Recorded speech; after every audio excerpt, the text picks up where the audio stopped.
അതൊരു മാറ്റർ കൂടി പറഞ്ഞാൽ നിങ്ങൾക്ക് ലവ് അഫെയർ കൃത്യമായി ഡീൽ ചെയ്യാൻ പറ്റും.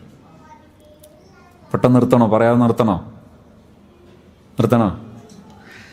ഒരു മാറ്റർ, വിവാഹ ജീവിതം, മാരേജ് ലൈഫ്. എന്താ മാരേജ് ലൈഫ് എന്നറിയോ? 1-to-1 റിലേഷൻ അല്ല, ഫാമിലി ടു ഫാമിലി റിലേഷനാണ് വിവാഹം. രണ്ടാളും മാത്രം ഒറ്റയ്ക്ക് ഒരുത്തെ പോയിട്ട് ചേരുന്നതാണോ വിവാഹം? അല്ല. ഫാമിലിയും അവരുടെ ബന്ധുക്കളും സുഹൃത്തുക്കളും എല്ലാം ചേർന്ന് നടക്കുന്നതാണ് ചടങ്ങ് പോലും. ഇനി അത് കഴിഞ്ഞ് നമ്മളൊരു വീട്ടിൽ കൂടെയാണ്, ഒരു സൽക്കാരം കഴിക്കുകയാണ്. എങ്ങനെയാ സൽക്കാരം? ഇവർ രണ്ടാളും മാത്രമാണോ? അല്ല, ഫാമിലി ടു ഫാമിലിയാണ്. അത് കഴിഞ്ഞ് ഗർഭിണിയായി ആശുപത്രി കാണിക്കാൻ പോയി, അങ്ങനെ എന്ത് ചെയ്യാണ്, ഒരു പോവുകയാണ്. അല്ലെ അത് കഴിഞ്ഞൊരു അക്കീക്കത്തിറക്കുകയാണ്. ഇവർ രണ്ടാളും മാത്രമാണോ? അല്ല. വീടുണ്ടാക്കുകയാണ്. ഇവർ രണ്ടാൾ മാത്രമാണോ? അല്ല. വീടുണ്ടാക്കി വീട്ടിൽ കൂടുകയാണ്. ഇവരൊറ്റക്കാണോ? അല്ല. അപ്പൊ മാരേജ് ലൈഫിലെ ബിഗ്ഗസ്റ്റ് സർക്കിൾ, അതിൻ്റെ വലിയൊരു വൃത്തം, അത് ഫാമിലിയും ചേർന്ന് ചെയ്യുന്ന ഒരു ലൈഫാണ്. അതിൽ ഇവരുടെ ചേർച്ച വേണം, വേണ്ടെന്നാണോ? അല്ല, വേണം. അത് എന്തിൻ്റെ അനുബന്ധമാണ്? ഫാമിലി ടു ഫാമിലി മാച്ചബിൾ ആവുക, അനുയോജ്യമാവുക എന്നതിൻ്റെ അനുബന്ധമാണ്. ഇത് മാനേജ് ചെയ്ത് പോരുകയാണെങ്കിൽ പിന്നെ ഈ പ്രശ്നമൊന്നും ഉണ്ടാകുന്നില്ല. മാരേജിനെ കുറിച്ച് ഈ ഒരു കാഴ്ചപ്പാട് നൽകുക. 1, സ്നേഹമാണ് ശരി. 2, 3, സെക്സിനെ കുറിച്ച് കൃത്യമായിട്ട് യാതൊരു മറയുമില്ല. അത് ഞാൻ ഇപ്പം പറഞ്ഞതിൽ എന്തെങ്കിലും മോശമുണ്ടോ? സെക്സിനെ കുറിച്ച് കൃത്യമായി ഞാൻ പറഞ്ഞില്ലേ? ഇത് നിങ്ങൾ നിങ്ങളെ മക്കളോട് പറയണം. സെക്സ് എന്ന് പറയുന്നത് സ്വാഭാവികമായും ഒരു പുരുഷന് സ്ത്രീയോട് താല്പര്യം തോന്നാം, സ്ത്രീക്ക് പുരുഷനോട് താല്പര്യം തോന്നാം. ഈ പ്രായമായാൽ അതിൻ്റെ സമയമാണ്, സാധ്യതയുണ്ട്. അതിൽ നാം ശ്രദ്ധിക്കേണ്ടത് ഹറാമുകൾ ചെയ്യരുത്, പരസ്പരം ഒന്നിച്ച് സംഗമിക്കരുത്. ക്ലാസ്സുകളിൽ ഒന്നിച്ച് പഠിക്കുന്നു എന്ന് കാരണം കൊണ്ട് പലപ്പോഴും പല ഉമ്മമാരും പല രക്ഷിതാക്കളും ഈ കുട്ടിയുടെ കൂടെ അവ ക്ലാസ്സിൽ പങ്കെടുക്കുന്നു എന്ന ഒറ്റ കാരണം പറഞ്ഞിട്ട് അന്യപുരുഷന് ഈ കുട്ടിയുടെ കൂടെ വീട്ടിൻ്റെ ഉള്ളിൽ ഇടം നൽകുന്ന ധാരാളം രക്ഷിതാക്കളുണ്ട്. പെരുന്നാളിന് ഗസ്റ്റായിട്ട് വരുന്നു. ആരാ? ക്ലാസ്മേറ്റാണ്. ആരാ? ഡിഗ്രിക്ക് പഠിക്കുന്ന 18 വയസ്സായ 19 വയസ്സായ 20 വയസ്സായ മോള്. ഈ മോളെ ഫ്രണ്ട് ആര്? 20 വയസ്സുകാരൻ, 21 വയസ്സുകാരൻ, 22 വയസ്സുകാരനായ ആ സ്ഥാപനത്തിൽ പഠിക്കുന്ന ചെറുപ്പക്കാരൻ. എവിടെയോ നിന്ന് ഒരു വിഷമവുമില്ല. ഇത് ബുദ്ധിശൂന്യതയാണ്, മാന്യത കുറവാണ്. ഇത് നിലവാരമല്ല, നിലവാരക്കുറവാണ്. നാം വീട്ടിൽ വരാൻ പാടില്ല എന്ന് ഞാൻ പറയുന്നില്ല, സംഗമിക്കരുത്, അത് അപകടമാണ്. ഇത് തുറന്ന് സംസാരിക്കണം, അതിൽ അവിശ്വസിക്കുകയും ചെയ്യരുത്. ചിലരൊക്കെ വിചാരിക്കുന്നത് ഇത് അവിശ്വാസമാണ്. അവിശ്വാസമാണോ? അല്ല, അത് അവിശ്വാസമല്ല, അത് പരസ്പരം വിശ്വാസം തന്നെയാണ്. ഒരു ഉമ്മയാണ് ഈ മനുഷ്യന്റെ ജീവിതാന്ത്യം വരെയുള്ള നോവറിയേണ്ട കൂട്ടുജന്മം. ഉമ്മയേക്കാൾ ഒരു മനുഷ്യനെ അറിയാൻ പറ്റുന്ന ഒരു ജന്മം ഇവിടെ ഇല്ല. അതുകൊണ്ട് തന്നെ ഒരു ഉമ്മയുടെ വൈകാരിക ബന്ധമാണത്, ഗുണകരമായൊരു ബന്ധമാണത്. അത് അവിശ്വാസമല്ല. അത് അവരെ വേദനിപ്പിക്കാതെ സ്ട്രൈറ്റായിട്ട് പറഞ്ഞ് ശീലിക്കണം. അങ്ങനെ പറഞ്ഞ് ശീലിക്കുവോ, നിങ്ങൾ പിഴക്കില്ല, മക്കൾ കുടുങ്ങിപ്പോവുകയില്ല. നിങ്ങളുടെ മക്കൾ ഈ വയസ്സ് തുടങ്ങി നിങ്ങളൊരാഴ്ചയിൽ 2 തവണയെങ്കിലും ഒന്നിച്ചിരിക്കണം. അവർക്ക് ഫ്രണ്ടായിട്ട് നിങ്ങളെപ്പോഴും ഫീൽ ചെയ്യണം. അവർക്ക് നിങ്ങളെ ഹഗ് ചെയ്യുന്നതിന് തടസ്സം തോന്നരുത്. നിങ്ങളെ ഷെയ്ക്കാൻ ചെയ്യാത്തൊരു ദിവസം വരരുത്. നിങ്ങൾ പരസ്പരം ഒരാഴ്ചയിൽ 1 തവണ ഈ ഉമ്മയും മോനും, ഉമ്മയും മോളും, ബാപ്പയും മോനും, ബാപ്പയും മോളും പരസ്പരം ഹഗ് ചെയ്യുന്നതിന് തടസ്സം തോന്നിയ ഒരാഴ്ച നീങ്ങരുത്. പരസ്പരം ഏറ്റവും ബെസ്റ്റ് ഫ്രണ്ട് ആരാണെന്ന് ചോദിച്ചാൽ നിമിഷങ്ങൾക്കിടമില്ലാതെ ഉത്തരം വരണം. എൻ്റെ ബെസ്റ്റ് ഫ്രണ്ട് എൻ്റെ ഉമ്മയാണ്, എൻ്റെ ബെസ്റ്റ് ഫ്രണ്ട് എൻ്റെ ഉപ്പയാണ് എന്ന് പറയാൻ നിമിഷങ്ങൾ കാത്തു നിൽക്കേണ്ടി വരരുത്. ഇതിന് നിങ്ങൾക്ക് കഴിയുമോ? അതാണ് ഇസ്ലാമികമായ ജീവിതം, അതാണ് തഖ്വയുള്ള ജീവിതം, അതാണ് സുരക്ഷിതമായ ജീവിതം, അതാണ് സ്റ്റാൻഡേർഡ് ലൈഫ്, നിലവാരമുള്ള ജീവിതം. അവിടെ ഉമ്മാനെ പേടിക്കുക, ഉമ്മാനപ്പാനെ പേടിക്കുക. പേടിക്കേണ്ടതും ഈ വിഷജന്തുക്കളെയും അതുപോലെ ഇതിനെയൊക്കെയാണ്. ഉമ്മയോട് സ്നേഹം, ഉമ്മയോട് ബഹുമാനം, അതൊക്കെ പരസ്പരം ബഹുമാനം ഉണ്ടാകണം. ബഹുമാനം മക്കളോടുണ്ടാകണം. മക്കളെ ഇൻസൾട്ട് ചെയ്യരുത്, മക്കളെ അനാവശ്യം പറയരുത്, മക്കളെ സഭ്യതരമായി എന്തെങ്കിലുമൊക്കെ വിളിക്കുകയും കളിയാക്കുകയും എന്ത് ചെയ്യരുത്, നിന്ദിക്കുകയും ചെയ്യരുത്. അതെല്ലായിടത്തും അങ്ങോട്ടും ഇങ്ങോട്ടും വേണം. പരസ്പരം ബഹുമാനിക്കണം, പരസ്പരം സ്നേഹിക്കണം, പരസ്പരം ഉൾക്കൊള്ളണം. പ്രത്യേകിച്ച് മുതിർന്നവരാകുന്ന സമയത്ത് ഇങ്ങനെ മക്കളെ കൈകാര്യം ചെയ്യാൻ പറ്റിയാൽ ആ മക്കൾക്ക് പിഴക്കാൻ കഴിയില്ല. ഒന്ന് ചുരുക്കി ഈ വാക്കുകളെ ഞാൻ കൺസോൾട്ടേറ്റ് ചെയ്യാം. 1 മുതൽ 7 വരെ വയസ്സ് മക്കൾക്ക് കളങ്കമില്ലാത്ത സ്നേഹം കിട്ടണം. 8 മുതൽ 14 വരെയുള്ള വയസ്സ് അവർക്ക് നല്ല മാർഗനിർദ്ദേശം കിട്ടണം. ഒരുപാട് സംസാരിക്കാനുണ്ടാകും, എന്തിനെക്കുറിച്ചും സംസാരിക്കാൻ പറ്റണം. നമുക്ക് വ്യക്തതയില്ലാത്തത് ചോദിച്ച് പറയണം. 3-മത്തത് 15 മുതൽ 21 വരെ വയസ്സ് കൂടെ ജീവിക്കണം. അതായത് 21 വയസ്സുള്ള ഒരു ഡിഗ്രി പഠിക്കുന്ന പെൺകുട്ടിയെക്കുറിച്ച് ഒരു സുഹൃത്ത് എന്നോട് ചോദിച്ചു. അവൾ പറയാണ് അവൾക്ക് ടൂറ് പോകണം. ഡിഗ്രി കഴിഞ്ഞിട്ട് ഫൈനൽ ഇയർ സ്റ്റുഡൻസ് ടൂറ് പോവാണ്. 9 ദിവസത്തെ ടൂർ.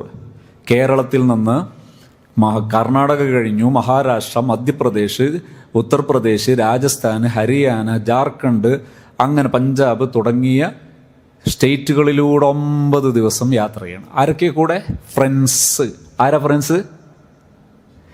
സെയിം ഏജിലുള്ള പുരുഷന്മാരും സ്ത്രീകളും.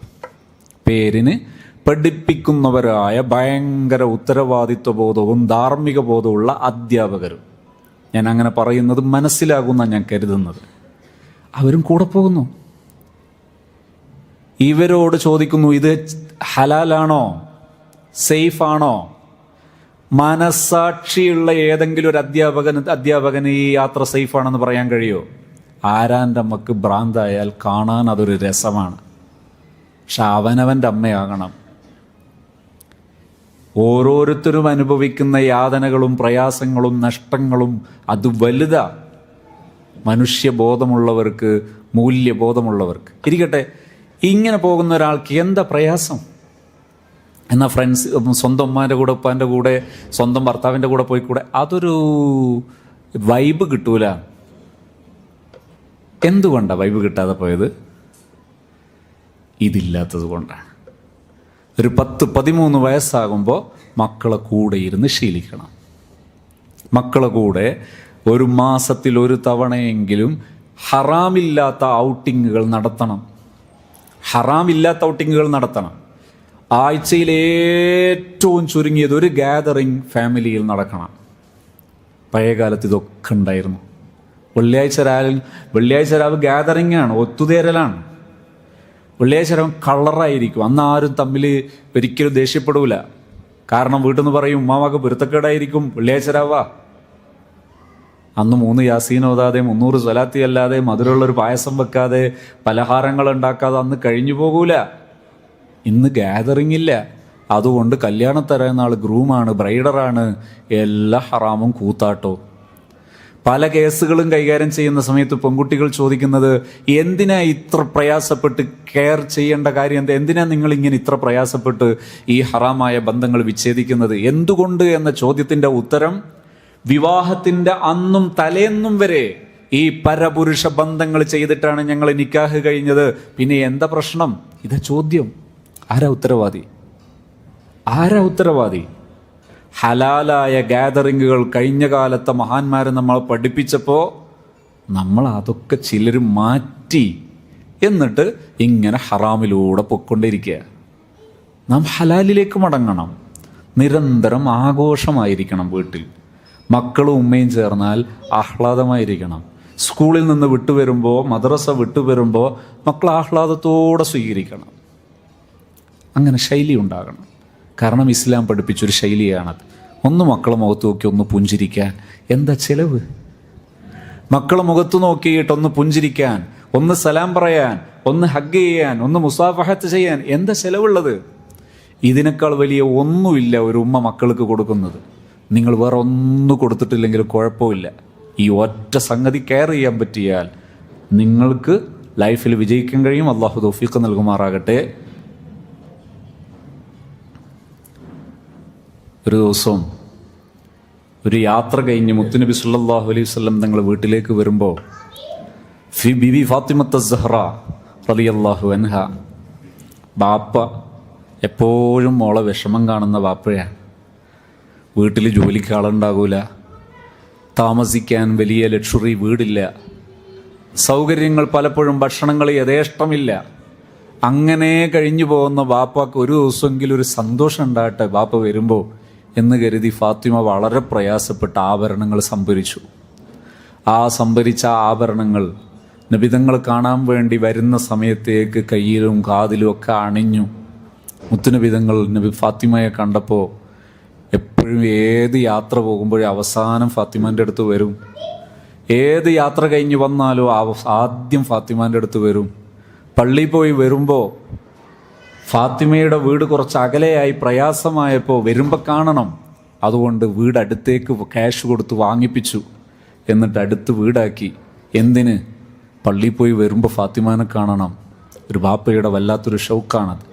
വീട്ടിലേക്ക് ബാപ്പ നബിതങ്ങളെ വീട്ടിലേക്ക് ഫാത്തിമ വരുമ്പോൾ മുറ്റത്തേക്ക് ഇറങ്ങിയിട്ട് കൈ പിടിച്ച് ഹഗ് ചെയ്ത് മുത്തം കൊടുത്ത് കൂട്ടിക്കൊണ്ടുവന്ന് ആദരിച്ചിരുത്തും ആ ബാപ്പ മോളെ. അങ്ങനെ വളർത്തിയ ആ ഫാത്തിമയെ മുത്തുനബിതങ്ങൾ വരുമ്പോൾ നബിതങ്ങൾ ബാപ്പാക്കൊരു സന്തോഷമാകാൻ വേണ്ടി ആഭരണങ്ങളൊക്കെ ധരിച്ചിരിക്കുന്ന ഫാത്തിമയെ കണ്ടപ്പോൾ നബിതങ്ങളുടെ മുഖം മങ്ങിപ്പോയി. ചീത്തയൊന്നും പറഞ്ഞില്ല, ആക്ഷേപിച്ചതൊട്ടുമില്ല. പക്ഷേ മുഖത്തെ ആ സന്തോഷം ഇച്ചിരി മങ്ങിയപ്പോൾ നബി സല്ലല്ലാഹു അലൈഹി വസല്ലമ തങ്ങൾ എൻ്റെ മോൾക്ക് ദുനിയാവിലുള്ള ഈ ആഡംബരത്തോട് വല്ലാതെ ആശ കൂടിപ്പോകുന്നുണ്ടോ എന്നത് പ്രത്യക്ഷത്തിൽ വന്നപ്പോൾ നബിതങ്ങൾ വേഗം വീട്ടിൽ നിന്ന് ഇറങ്ങി. അടുത്ത് തന്നെയാണ് മസ്ജിദുൻ നബവി, അഥവാ അടുത്ത ചുമരാൻ. മസ്ജിദുൻ നബവിയിൽ ചെന്നിരുന്നു. ഫാത്തിമക്ക് മനസ്സിലായി പാപ്പയ്ക്ക് ഇതല്ല വേണ്ടത്. ഏത് സൗകര്യങ്ങൾക്ക് നടുവിലാണെങ്കിലും മനസ്സ് സന്തോഷിച്ച് ജീവിക്കുന്നതാണ് ബാപ്പാക്ക് വേണ്ടത്, അല്ലാതെ ഈ ആഡംബരങ്ങളോടുള്ള ആരാധനയല്ല വേണ്ടത് എന്ന് മനസ്സിലായപ്പോൾ ആ ആഭരണങ്ങൾ അങ്ങനെ തന്നെ ഊരി എന്നിട്ട് കൊടുത്തയച്ചു മസ്ജിദ് നബവിയിലേക്ക്. പാപ്പ, ഇത് വിറ്റിട്ട് അതിൻ്റെ സ്വതക്ക സാധുക്കൾക്ക് വിതരണം ചെയ്യണം. ഇത് ഫാത്തിമ മോള് പറഞ്ഞതാണെന്ന് പറയണം. കൊടുത്തയച്ചു. ഇതാണ് പാരൻറ്റിങ്ങിൻ്റെ മോഡൽ. നമ്മൾ സ്നേഹത്തോടെ വളർത്തിയാൽ ചീത്ത വിളിക്കണ്ട, കുറേ പറഞ്ഞ് മടുപ്പിക്കണ്ട. ആദരവോടെയും നല്ല വാക്കുകളോടെയും നല്ല സമീപനത്തോടെയും സന്തോഷത്തോടെയും കൂടി ജീവിച്ച് മക്കളെ വളർത്തിയാൽ ആ മക്കൾ നന്മയുള്ളവരാകും, തിരുത്താൻ എളുപ്പമുള്ളവരാകും, തിരുത്താൻ ചീത്ത വിളിക്കേണ്ടി വരില്ല. ഒന്ന് ചിരി മങ്ങിയാൽ പോലും ആ മക്കളിലെ തെറ്റുകൾ തിരുത്താൻ എളുപ്പമാണ്. അള്ളാഹു നമുക്കത് ഉൾക്കൊള്ളാൻ തൗഫീഖ് നൽകുമാറാകട്ടെ. വആഖിറു ദഅവാനാ അൽഹംദുലില്ലാഹി റബ്ബിൽ ആലമീൻ. അൽഹംദുലില്ലാഹി റബ്ബിൽ ആലമീൻ. അല്ലാഹുമ്മ സ്വല്ലി അലാ സയ്യിദിനാ മുഹമ്മദ് വഅലാ ആലി സയ്യിദിനാ വ മൗലാനാ മുഹമ്മദ്. അർഹമുർ റഹീമീനായ റബ്ബേ, ഞങ്ങളെല്ലാവരെയും നീ സ്വീകരിക്കണം റഹ്മാനെ. ഈ സഫ ഇംഗ്ലീഷ് മീഡിയം സ്കൂളിൻ്റെ വിദ്യാർത്ഥികൾ പഠിച്ചോനെ, അവരുടെ രക്ഷിതാക്കളാണ് ഇരുന്നത്. ഞങ്ങളെല്ലാവരെയും നീ സ്വീകരിക്കണേ റഹ്മാനെ. ഞങ്ങളെ മക്കളെയൊക്കെ നീ നല്ലവരാക്കണേ അല്ലാ. ഞങ്ങൾക്കും എല്ലാ തെറ്റുകുറ്റങ്ങൾക്കൊക്കെ മാപ്പ് തരണേ റഹ്മാനെ. ഞങ്ങളെ ജീവിതത്തിലെ ചെറുതും വലുതുമായ എല്ലാ ആവശ്യങ്ങളിലും നീ ഞങ്ങൾക്ക് തുണയാകണേ റഹ്മാനെ, സഹായിയാകണേ അല്ലാ. ഞങ്ങളെ ജീവിതാവശ്യങ്ങളൊക്കെ നീ ഏറ്റെടുത്ത് സന്തോഷത്തിലാക്കണേ റഹ്മാനെ. ഈമാനുള്ള തഖ്വയുള്ള ജീവിതം ഞങ്ങൾക്ക് എളുപ്പമാക്കണേ റഹ്മാനെ. അല്ലാഹുവേ, നിന്റെ ദീനനുസരിച്ച് ജീവിക്കാനും അത് ജീവിതത്തിൽ പകർത്താനും അതിൻ്റെ പ്രചാരകരാകാനും ഞങ്ങൾക്ക് ഭാഗ്യമേകണേ റഹ്മാനെ. മക്കളെയൊക്കെ എല്ലാ പരീക്ഷകളിലും ജീവിത മേഖലകളിലും വിജയികളാക്കണേ റഹ്മാനെ. അവരെയൊക്കെ പടച്ചവനെ ദുനിയാവിലും ആഖിറത്തിലും ഞങ്ങൾക്ക് സന്തോഷം നൽകുന്ന മക്കളാക്കണേ അല്ലാഹുവേ. ഈ സ്ഥാപനത്തെ നീ എന്നും ഉയർത്തണേ റഹ്മാനെ. ഇതിൻ്റെ ബാനിയും ഇതിൻ്റെ മേൽനോട്ടം വഹിച്ച് ഇതിൻ്റെ മുന്നിൽ നിന്ന് നയിച്ചവരുമായ മഹാന്മാർ, അവർക്കൊക്കെ നീ ദറജ വർദ്ധിപ്പിക്കണേ റഹ്മാനെ. ഇതിൻ്റെ തുടക്കം മുതൽ ഇതുവരെ ഇതിന് സഹായിച്ച എല്ലാവരെയും നീ സഹായിക്കണേ റഹ്മാനെ. ഞങ്ങൾക്ക് ഖിയാമത്ത് നാൾ വരെ നിന്റെ ദീനിന് ഉപകരിക്കുന്ന സ്ഥാപനമാക്കി ഇതിനെ ഉയർത്തി നിർത്തി തരണേ അല്ലാഹ്. റബ്ബനാ തഖബ്ബൽ മിന്നാ ഇന്നക അൻതസ് സമീഉൽ അലീം വതുബ് അലൈനാ ഇന്നക അൻതത് തവ്വാബുർ റഹീം. ആമീൻ ബിറഹ്മതിക യാ അർഹമർ റഹീമീൻ. സ്വല്ലല്ലാഹു തആല വസല്ലം അലാ സയ്യിദിനാ മുഹമ്മദ് വ ആലിഹി വസ്വഹ്ബിഹി അജ്മഈൻ.